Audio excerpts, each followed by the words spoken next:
In the name of the Father, and of the Son, and of the Holy Spirit. Amen. The grace of our Lord Jesus Christ, and the love of God, and the communion of the Holy Spirit be with you all. And with your spirit. Good morning and welcome to the Shrine and Minor Basilica of Our Lady of the Rosary of Manaoag. Good morning, Father. As we prepare ourselves to celebrate these sacred mysteries, we call to mind our sins and we ask God's mercy and forgiveness.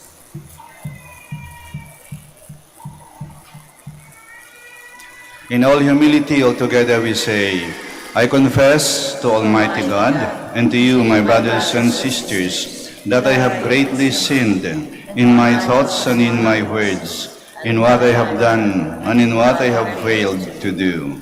Through my most grievous fault. Therefore I ask Blessed Mary, ever Virgin, all the angels and saints, and you, my brothers and sisters, to pray for me to the Lord our God. May Almighty God have mercy on us, forgive us our sins, and bring us to everlasting life. Amen.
Let us pray.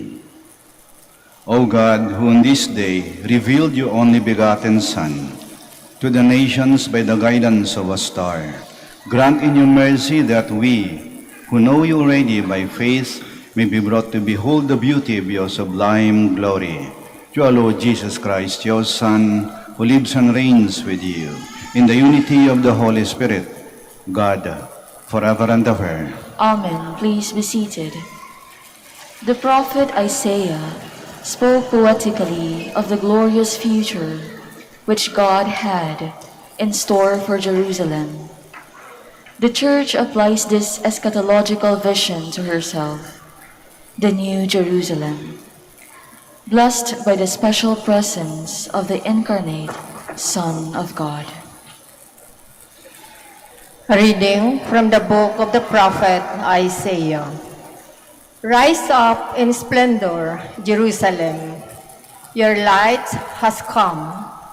The glory of the Lord shines upon you. See, darkness covers the earth, and thick clouds cover the peoples. But upon you the Lord shines, and over you appears his glory. Nations shall walk by your light, and kings by your shining radiance. Raise your eyes and look about. They all gather and come to you. Your sons come from afar, and your daughters in the arms of their nurses. Then you shall be radiant at what you see. Your heart shall throb and overflow, for the riches of the sea shall be emptied out before you. The wealth of nations shall be brought to you. Caravans of camels shall fill you, dromedaries from Midian and Ephah, all from Sheba shall come, bearing gold and frankincense, and proclaiming the praises of the Lord. The word of the Lord. Thanks be to God. Lord, every nation on earth will adore you.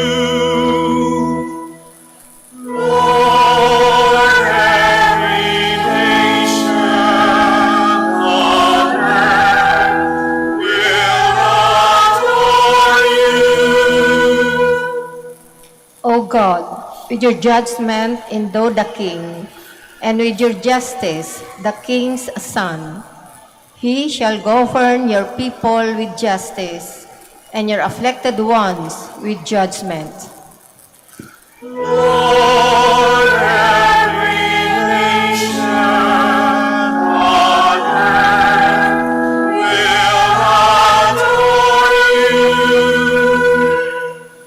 Justice shall flower in his days, and profound peace, till the moon be no more. May he rule from sea to sea, and from the river to the ends of the earth. Lord, every nation on earth will adore you. The kings of Tarshish and the isles shall offer gifts. The kings of Arabia and Seba shall bring tribute.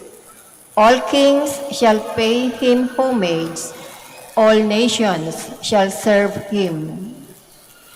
Lord, every nation on earth will adore you.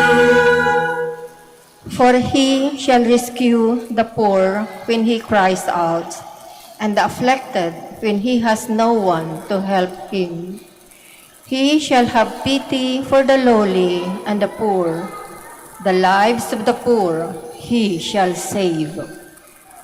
Lord, every nation on earth will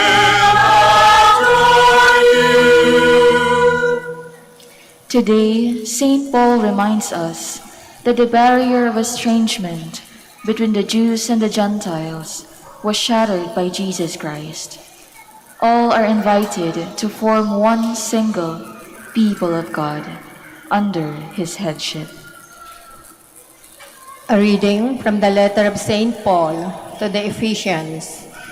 Brothers and sisters, you have heard of the stewardship of God's grace that was given to me for your benefit, namely, that the mystery was made known to me by revelation. It was not made known to people in other generations, and it has now been revealed to his holy apostles and prophets by the Spirit, that the Gentiles are co-heirs, members of the same body, and co-partners in the promise in Christ Jesus through the gospel. The word of the Lord. Thanks be to God. Please stand.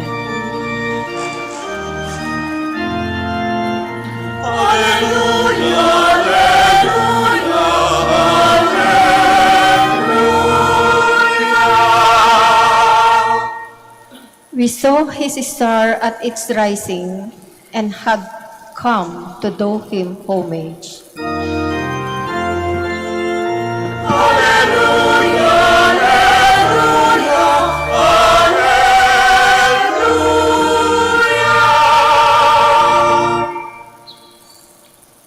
The Lord be with you. And with your spirit.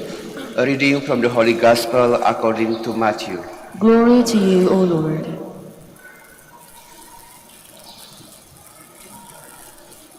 When Jesus was born in Bethlehem of Judea, in the days of King Herod, behold, Magi from the east arrived in Jerusalem, saying, "Where is the newborn King of the Jews?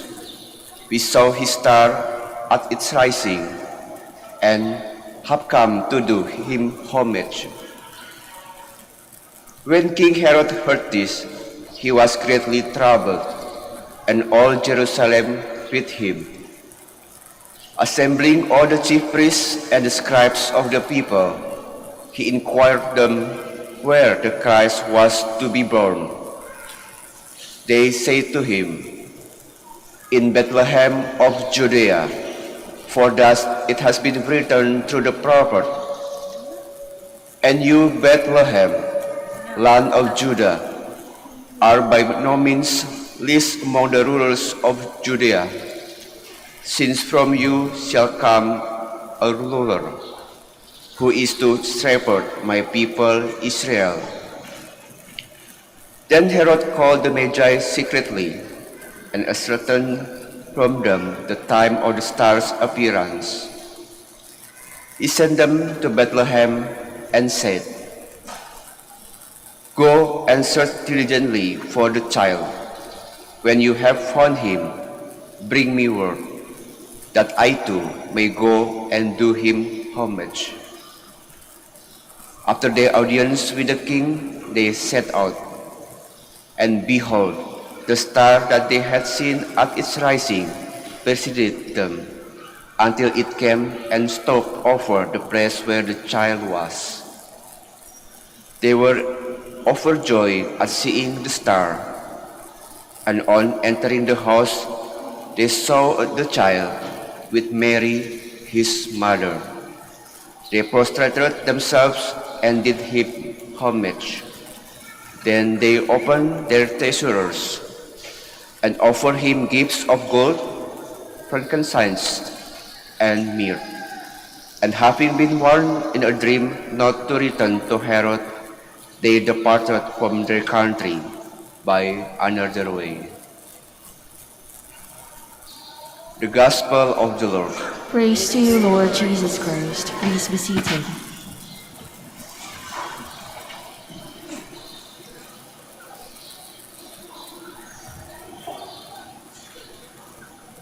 Ipinagdiriwang po natin ngayon ang piyesta ng Epiphany. o mas kilala sa piyesta ng Tatlong Hari. Kuminsan, tawag sa kanila ay Tatlong Haring Mago o Tatlong Haring Pantas. Ibig sabihin ng pantas ay marunong, dalubhasa. Kasi sila ay tatlong haring marurunong. At bakit sila marunong? May ginawa silang tatlong mahalagang bagay. Sila ay marunong sumunod, marunong sumamba, at marunong mag-alay. Una, sila ay marunong sumunod. Sumunod sila sa tala. Ang tala, liwanag. Ang liwanag, pinapawi ang dilim, nagdadala ng katotohanan. Kaya ang liwanag, simbolo ng katotohanan. At ang katotohanan, nanggagaling sa Diyos. Kaya itong tatlong haring marunong sumunod sa katotohanan ng Diyos. Hindi sa kung saan-saan nanggagaling na katotohanan. Ang katotohanan nanggagaling sa Diyos. Kasi may mga ibang katotohanan na galing sa kung saan-saan. Galing sa iba. Galing lang sa tao. Kaya maraming fake news Kasi katotohanan hindi nanggagaling sa Diyos. Itong tatlong hari, marunong sumunod sa katotohanan. Alam nila ang tama ay tama at ang mali ay mali. Hindi sila sumunod kay Herodes. Si Herodes, hari, pero hindi haring marunong. Haring tuso. Bakit? Sapagkat nang malaman niya na dumating ko tatlong haring marurunong, sabi niyo sa akin kung nasaan yung sanggol na hinahanap niyo. Sa ganon, ako rin ay makasamba sa kanya. Ngunit iba ang pakay niya. Kasi pag malaman niya kung nasaan ang sanggol, papatayin niya. Kasi natatakot siyang agawin ng kanyang kaharian. Kaya siya'y haring tuso. Hindi lang tuso, sinungaling at manloloko. Yung tatlong hari marunong, sumunod sila sa Diyos, hindi kay Herodes. Ang mga taong marunong sumunod sa katotohanan na nanggagaling sa Diyos.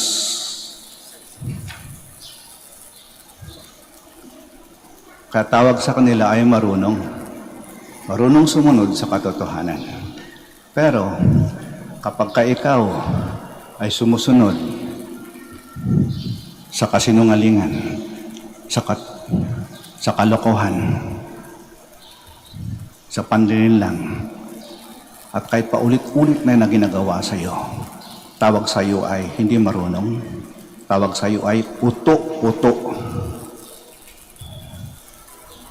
Ang tatlong hari, sumunod sa Diyos, hindi kay Herodes. Pangalawa, sila ay marunong sumamba. Nang makita nilang sanggol, lumuhod sila sa tunay na Diyos. Marunong silang sumunod sa tunay na Diyos, sumamba sa tunay ng Diyos. Ang taong marunong sumasamba sa tunay na Diyos, totoong Diyos, hindi Diyos-Diyosan. Sapagkat may mga taong hindi alam kung ano ang tunay na Diyos at kung ano ang mga Diyos-Diyosan. Kasi may mga taong ginagawang Diyos ang pera, kapangyarihan, posisyon, kamunduhan. Parang hindi na namamalayan, pero yun ang kanyang dinidiyos.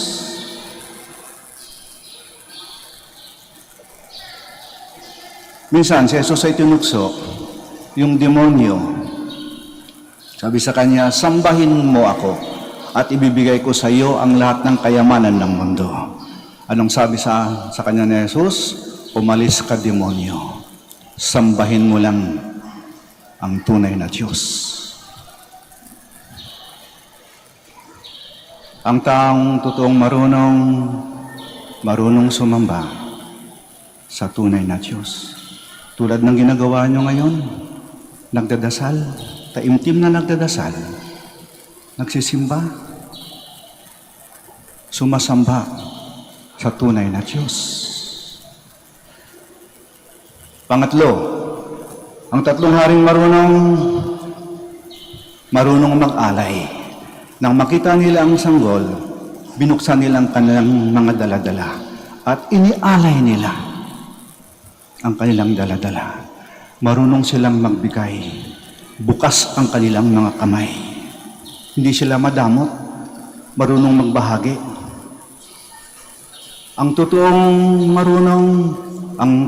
marunong mamuno, ang inuuna niya ang iba, hindi ang kanyang sarili. Ang inisip niya ay, ano ang aking maibibigay, hindi ano ang aking makukuha. Hindi siya makasarili.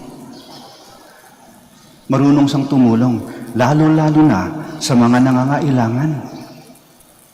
Hindi niya ginagamit ang kanyang kapangyarihan ng posisyon upang agawin ang pag-aari ng iba. Hindi niya ginagamit ang kanyang kapangyarihan upang samsamin ang pag-aari ng mga walang kalaban-laban. Sa halip, may puso siya. Marunong magmalasakit, marunong maawa, marunong magbigay. At ang kanyang binibigay ay hindi lang material na bagay, hindi. Marunong siya magbigay ng pagmamahal. Marunong siya magbigay ng respeto. Marunong siya magbigay ng katarungan.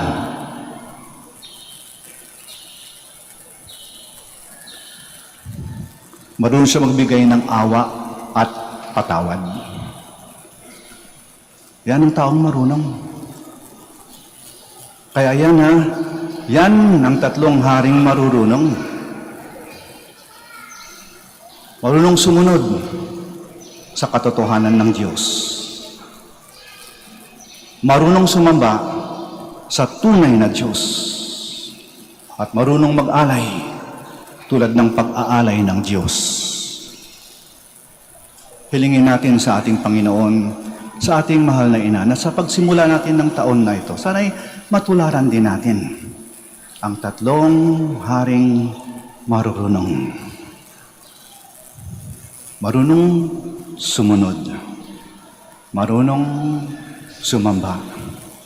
Marunong mag-alay. At kailanman hindi naghahari-harian. Sitayo po tayo. Let us profess our faith.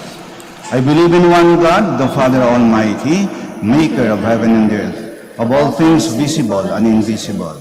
I believe in one Lord Jesus Christ, the only begotten Son of God, born of the Father before all ages, God from God, light from light, true God from true God, begotten, not made, consubstantial with the Father.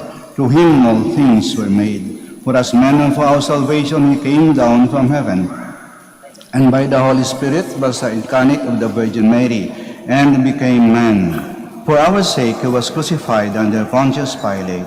He suffered death and was buried, and rose again on the third day in accordance with the Scriptures. He ascended into heaven, and is seated at the right hand of the Father.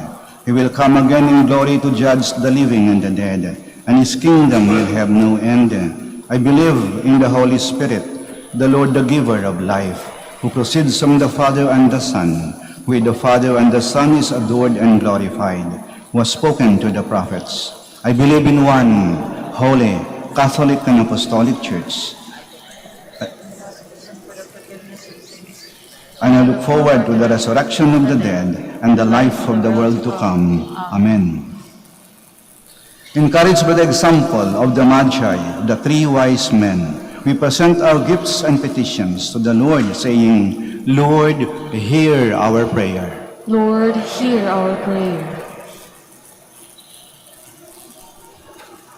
For the Church, the New Jerusalem, to which the Lord calls all the peoples of the world, may she always be a resplendent sign of God's universal love. Let us pray. Lord, hear our prayer. For the Holy Father and all other spiritual leaders, may their teaching and example be like bright stars that lead people to Jesus. Let us pray. Lord, hear our prayer. For our missionaries, may they succeed in integrating the gospel values with the local cultures. Let us pray. Lord, hear our prayer. For the members of the Christian denominations and the followers of all religious and cultures, may they participate in respectful dialogue and for the creation of a peaceful and just society. Let us pray. Lord, hear our prayer. For each one of us gathered here, may we always follow the guidance of God's Word as presented by the Church. Let us pray. Lord, hear our prayer. Let us pray in silence for our personal intentions.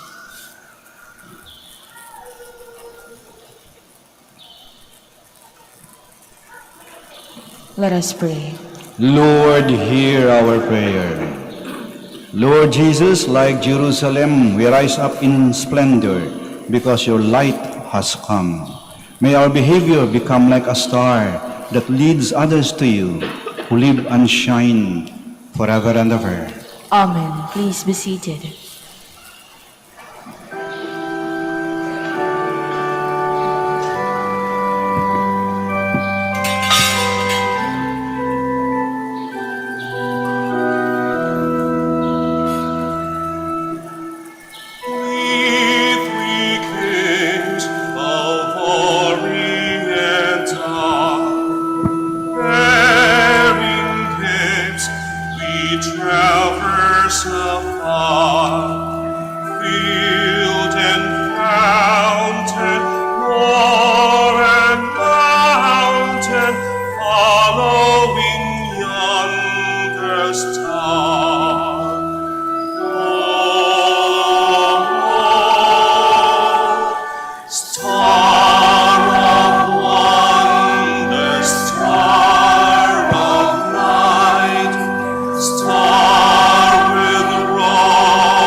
Please stand.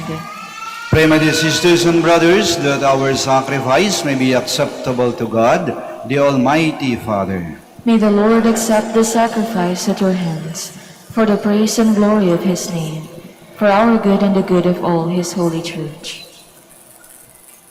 Look with favor, Lord, we pray, on these gifts of your church, in which are offered now not gold or frankincense or myrrh, but he who by them is proclaimed, sacrificed, and received, Jesus Christ, who lives and reigns forever and ever. Amen. The Lord be with you. And with your spirit, Lift up your hearts. we lift them up to the Lord. Let us give thanks to the Lord our God. It is right and just. It is truly right and just, our duty and our salvation, always and everywhere to give you thanks, Lord, Holy Father, Almighty and eternal God.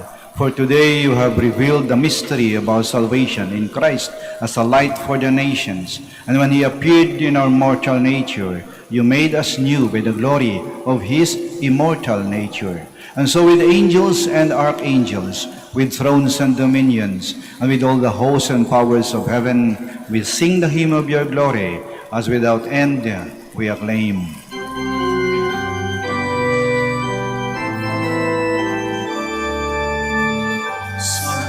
Santo, Santo, Panginoon.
Please kneel. You are indeed holy, O Lord, the fount of all holiness. Make holy, therefore, these gifts, we pray, by sending down your Spirit upon them like the dewfall, so that they may become for us the body and blood of our Lord Jesus Christ. At the time he was betrayed and entered willingly into his passion, he took bread and giving thanks, broke it, and gave it to his disciples, saying, "Take this, all of you, and eat of it, for this is my body, which will be given up for you."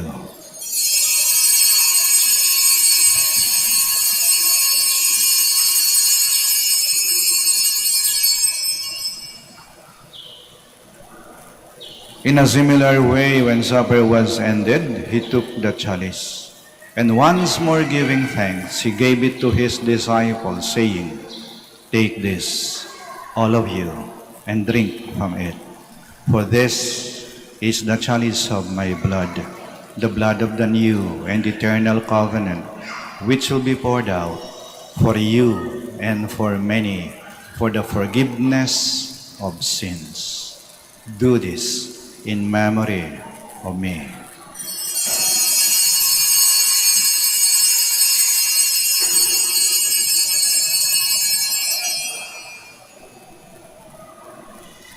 The mystery of faith. When we eat this bread and drink this cup, we proclaim your death, O Lord, until you come again. Therefore, as we celebrate the memorial of his death and resurrection, we offer you, Lord, the bread of life and the chalice of salvation, giving thanks that you have held us worthy to be in your presence and minister to you. Humbly we pray that partaking of the body and blood of Christ, we may be gathered into one by the Holy Spirit. Remember, Lord, your church spread throughout the world and bring her to the fullness of charity, together with Francis, our Pope, Socrates, our Archbishop, Fidelis, our auxiliary bishop, and all the clergy. Remember also our brothers and sisters who have fallen asleep in the hope of the resurrection, and all who have died in your mercy. Welcome them into the light of your face.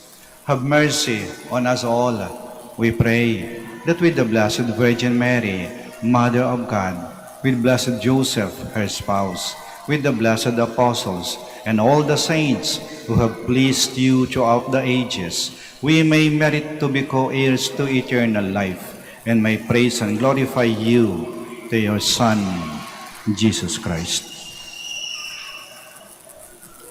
Through him, and with him, and in him, O God, Almighty Father, in the unity of the Holy Spirit, all glory and honor is yours, forever and ever.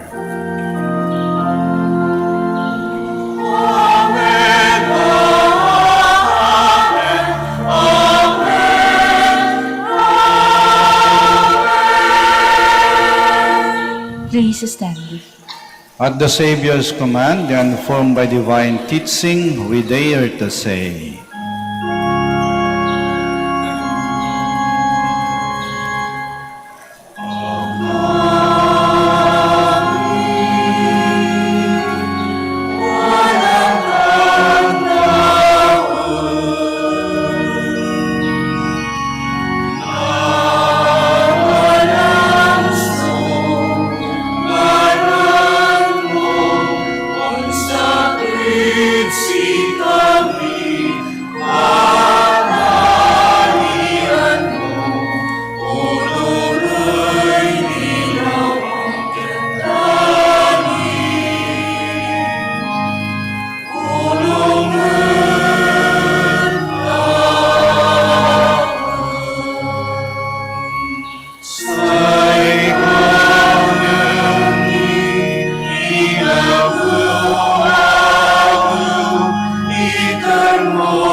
Deliver us, Lord, we pray, from every evil.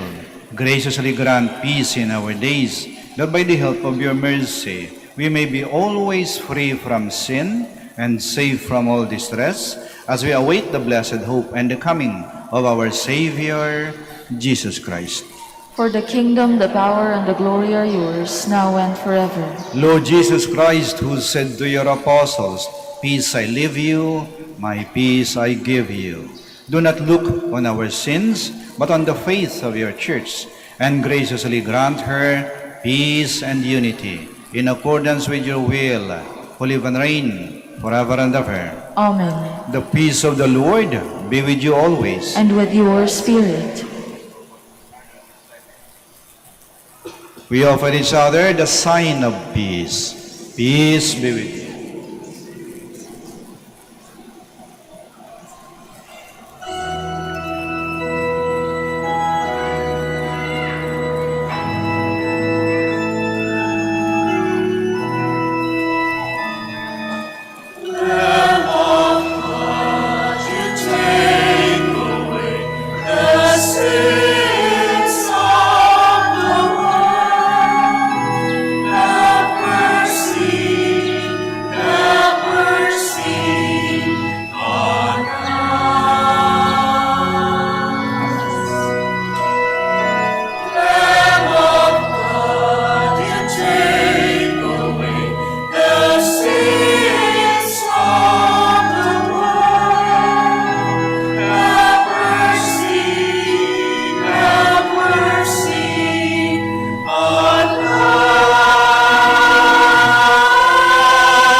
Please kneel.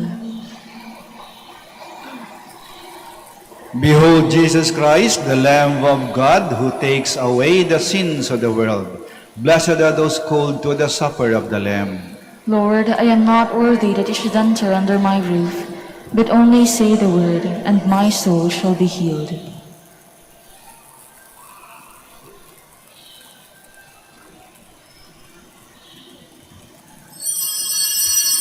Paalala po sa lahat, sa inyong pagtanggap ng komunyon, bago po humarap, pakibaba na po ang face mask. Kapag sinabi sa inyo, Body of Christ, tanggapin ng inyong dalawang kamay ang hostya at sumagot ng Amen. At isubo na agad ang hostya. Huwag po ninyong isubo habang naglalakad at lalong huwag dalhin sa upuan ang hostya upang maiwasan po ang pagkahulog nito. Salamat.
Please stand.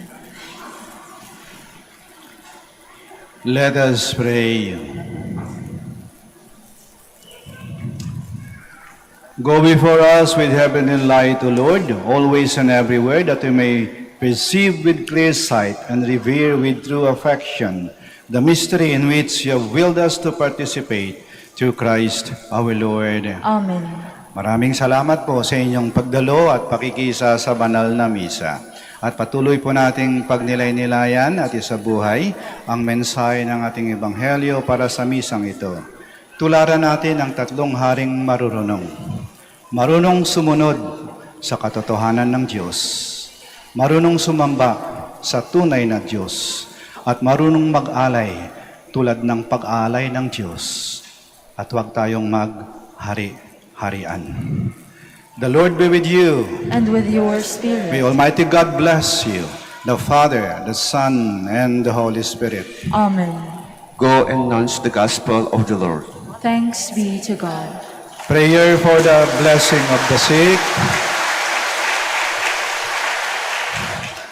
Ngayon po yung dasal para sa mga may sakit. Yung mga may sakit po na naririto po ngayon.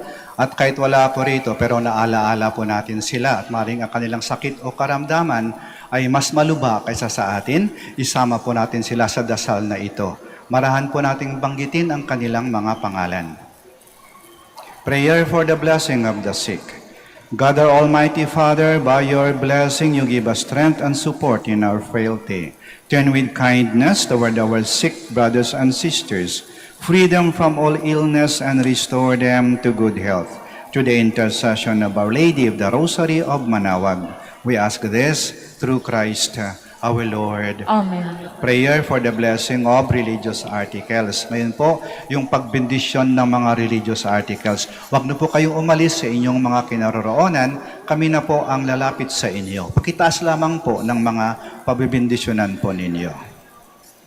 In memory of the mysteries of the life, death, and resurrection of our Lord Jesus Christ, and to the honor and glory of the Blessed Virgin Mary, Mother of Christ and Mother of the Church, Our Lady of the Rosary of Manaoag, may these rosaries, candles, images, oil, scapulars, crucifixes, prayer books, and the articles of devotion be blessed and made holy.